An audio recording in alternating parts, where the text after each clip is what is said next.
morning, everyone. Good afternoon if you're in Asia. And if you're watching us from North America, go back to bed because it's much too early. So I'm going to now start and share my presentation. And let's hope it all works smoothly from now on. Let's see. Let's see if I can do this. So you can see it perfectly. Very good. All right. So I'm going to now talk extremely fast. I have 20 minutes. I'm going to tell you everything that I know about the wholesale business and what it's going to look like in the near future. So you will agree with me that our world has been turned upside down and may never be the same again. And our new reality can easily be summarized in a set of very unsettling, very big numbers. So, for example, we've completely changed the way that we work. As we see here, a large number of the businesses are even thinking of never bringing back people full-time to the office or anyway in the near future. It's changed the way that we travel. As we see today, we're not face-to-face, we're virtual. 20% decrease in travel-related Google search. It's changed the way that we are shopping. Amazon is obviously benefiting from this big time, 40% growth in net sale on the second quarter of this year. We've also changed the way that we communicate, sadly. No more in person like this morning, but virtual. And Zoom, as we all know, has been, ballooning in terms of traffic, in terms of revenue. And it's also changing the way we do business, sometimes maybe in a worse way. For example, here in the UK, the small and medium enterprises, 1 out of 5 say they wouldn't survive another lockdown. But it may also change our business for the better. Many people are telling me, and these statistics show that 56% of the businesses say that the lockdown has been their most innovative time. Because in times of need, you do what needs to be done to survive. And sometimes it brings good things as well. But behind these big numbers, there's a bigger story. And it's the story of the big reset in the way that we will continue to work, live, communicate, and think. So I will ask you to reset your mind over the next 15 to 20 minutes and consider what these new realities, all these big shifts mean for your business going forward. So as I said, you need to start shifting the way that you deal with your customers, the capabilities that you empower, the solutions that you offer, how you deal with the fluctuations of traffic or revenues, and last but not least, how you interact with your ecosystem from the customers to your providers, but also with your competitors. And with any good story, we're going to start with the beginning, and the beginning is always the customer. So if we go back to maybe 5 years ago and take a selfie of what we wanted as customers, we were happy, we accepted that everything was one size fits all, complex and lengthy provisioning for contracted-based types of services. That's what we were happy with. Now, if we look maybe in January, we were going through the digital transformation, our expectations had evolved to a more fluid type of environment, multiple options.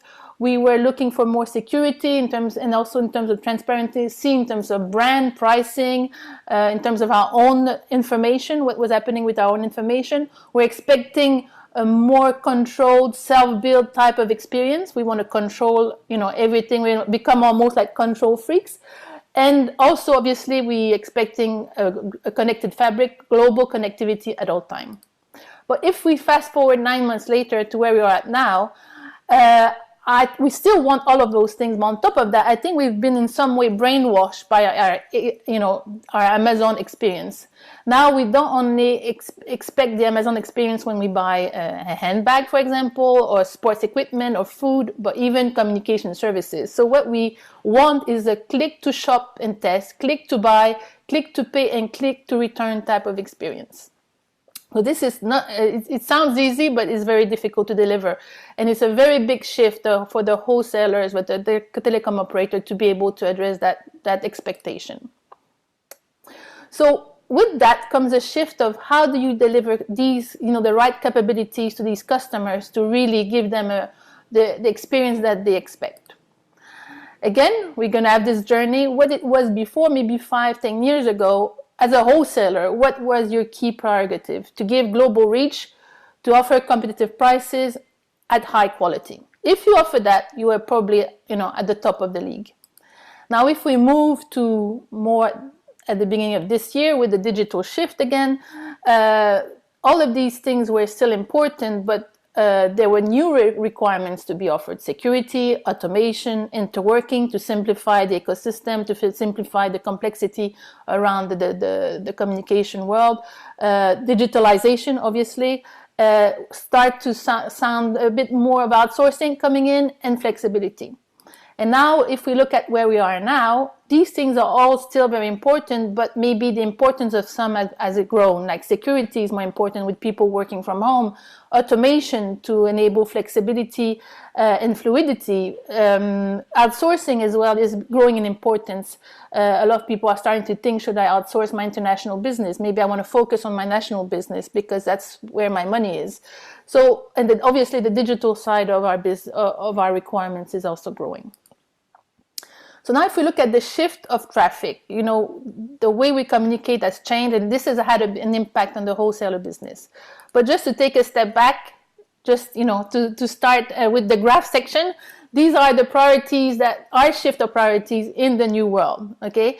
We maybe not all follow that, but I think it's pretty close to my reality in terms of coffee, in terms of internet, in my car. I don't use my car anymore. Sweatpants, well, I'm not sure. Maybe I've always worn sweatpants. I've been working from home for a long time.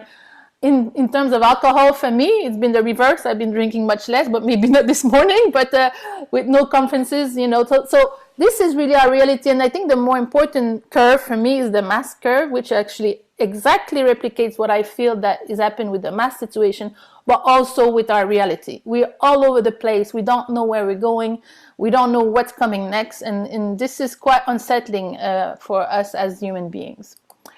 But now if we look at the winners and the losers of this pandemic, okay, in terms of traffic and revenue. We've been talking to all the carriers, and we've published a report on the wholesale business yesterday. And through that, we've talked to a lot of the carriers to see how their business was impacted. A lot of the wholesalers have said that they've seen an increase of 5 to 25% in their voice traffic at the peak of the lockdown, but that was only temporary, sadly. Now it's gone back to normal. But others also have seen a decrease depending on the segments they were addressing and the types of customer, because the ones that were addressing unified communication more saw an increase by 30 to 60%. Obviously, connectivity also has grown tremendously. Number provisioning to facilitate all this conferencing online has also exploded. So the carriers that were already addressing these segments were actually, really happy in some way, because their traffic really exploded. Now the cloud communication providers are almost considered as the new OTTs, the new big kids on the block. As I said, outsourcing is growing in interest, and automation and business intelligence to facilitate more flexibility, more agility, more efficiency.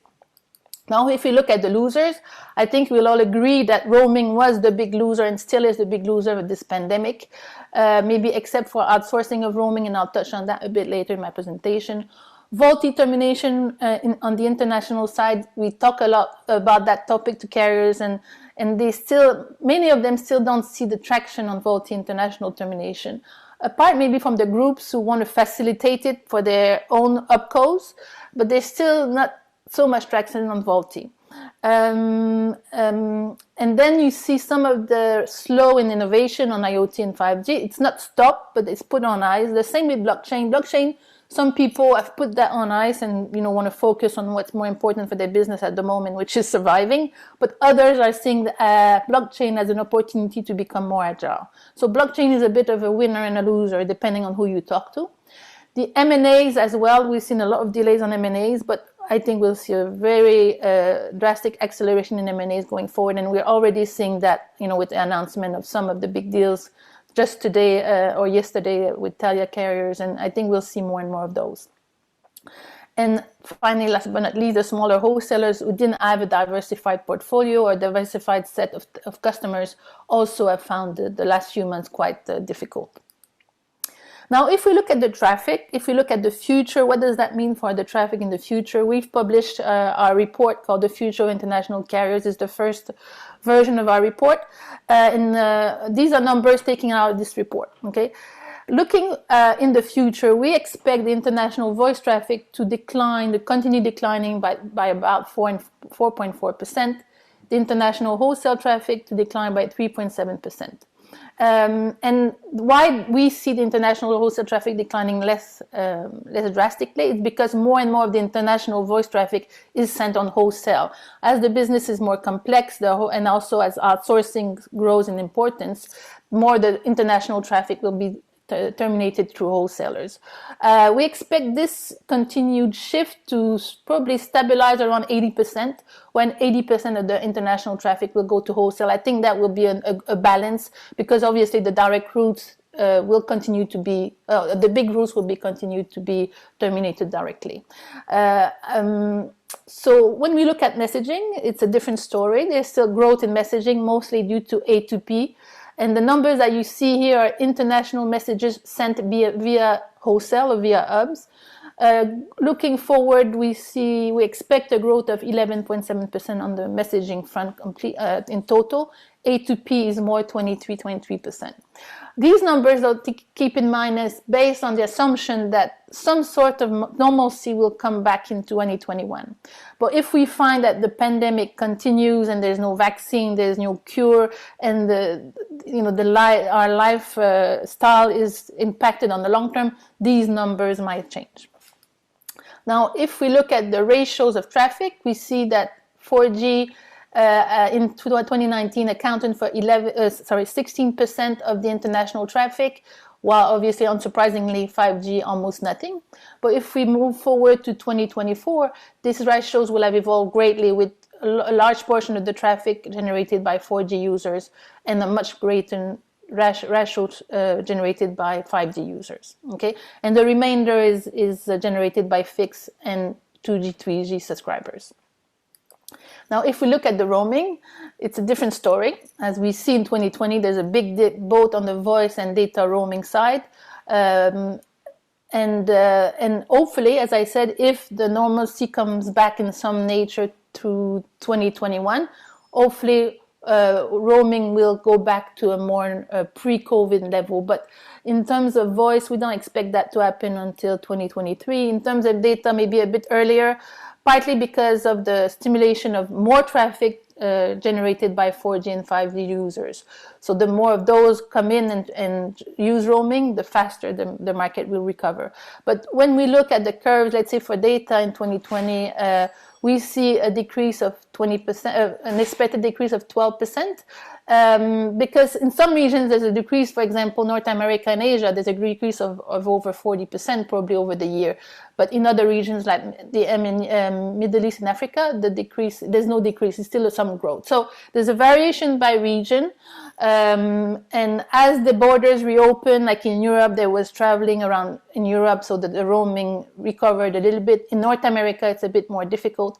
But so these are our expectations so far. So an average growth over the next 5 years of 11% for voice roaming and 64% for data roaming. And if we look at the split of traffic, we have 4G subscribers generating around 66% in 2019 in terms of data roaming, and this will have decreased to 56% in 2024, only because 5G roamers will start, generating a bigger share of the pie, which will be around 39% by the end of the forecasted period. Okay. So this is what we see the traffic evolving like, but really what is important going forward is how does that impact you, and how does that impact you with your interaction with the ecosystem. So if we could go back to the selfie story, if we look at how the ecosystem was, the power of the ecosystem maybe 3-4 years ago, we saw that pure wholesalers had, the most power in the business. Service providers with wholesale arms also had an important part of the business. Cloud providers were growing. Enterprises, not so much. Connectivity providers also had a big power in the industry. Now, if we look at earlier this year, before the pandemic, we saw that there was a shift of power triggered by the international digital transformation, so the transformation of the digital ecosystem, with cloud providers surprisingly growing in importance, with everything moving to the cloud. The pure wholesalers were, trying to reinvent themselves either in cloud providers, cloud comms provider platforms, or connectivity providers to some level, different levels of success. So also we were seeing the enterprises, with the line blurring between enterprise and carriers. The enterprise were playing a greater role in the international arena. So this is how I see it maybe in January. But if we move forward to how I see it now, it's the same players, but unsurprisingly, the cloud comms providers and platform providers, their role has really expanded greatly in our industry, as are the cloud providers. So in the enterprise also are playing a greater role. So this is how I see the evolution of the ecosystem, and this is really impacting greatly what types of solutions wholesalers have to offer and how do they offer those solutions, which bring me to the next section of my presentation, which is what should wholesalers focus on in terms of solution. So if we go back to what they have been always offering is basic communication in terms of voice, data, roaming, and messaging. And with the digital transformation, they've started going up the value chain to empowering more entertainment type solutions and also lifestyle type solutions per vertical. So their business was already evolving from offering basic communication to enabling value in terms of entertainment and empowering the lifestyle shift. Now, with what's happening at the moment with the evolution of the customer expectation, they should focus more and more on cloud, not only in terms of connectivity, but also in terms of maybe enabling cloud-based voice, programmable telecom, communication platforms. They should also not only think about the digitalization of their own business, but enable digitalization for their own customers with platform, unified communication, omni-channels, for example. And also, as I said before, there's a more and more traction for outsourcing, and that should grow in the coming years with not only the outsourcing of voice messaging, but also the outsourcing of roaming and intelligence. And we'll be writing an article on the potential of outsourcing roaming in the next few weeks, so watch this space. We'll be telling you more of what we think in that space going forward. But if we take that one step further, what is going on with the business model? How should the business model evolve? There's a lot of noise going around with the simplification of the business model. People are questioning, is the complexity still necessary? Should we still have complex deal with swap agreements, with commitments? Or should we move to a more simpler, the bilateral type of agreements that we used to have maybe 30 years ago when I started in the business? Other people are questioning the roaming business model. Should we still have commitments around roaming?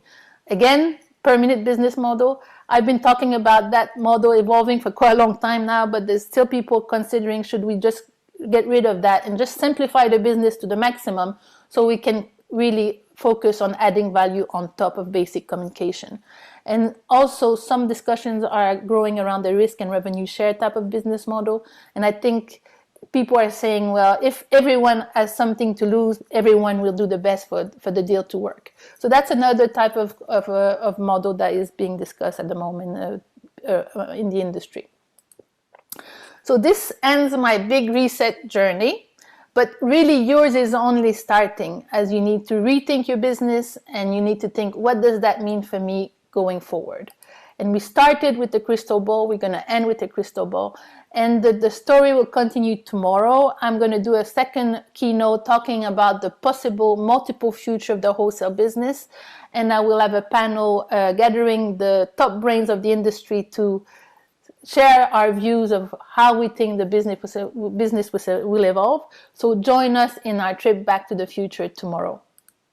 So this concludes my presentation. This is taken out of the report that we published yesterday called The Big Reset. I call it the Beast because it was so big. It was delivering a little mini sumo baby. It's 90 pages, over 60 tables and figures covering the voice, fixed and mobile, 2G, 3G, 4G, 5G, messaging, roaming, you name it, it's in there for the world by region from 2019 to 2024. So It's a very comprehensive report. It took us quite a lot of work to do it. We've talked to lots of people in the industry to hear what they have to say, their reality, how they think the business will change. We have our own view as well. So this is shared in this report. And if you're interested, please visit our website. This is where the detail of the report is found.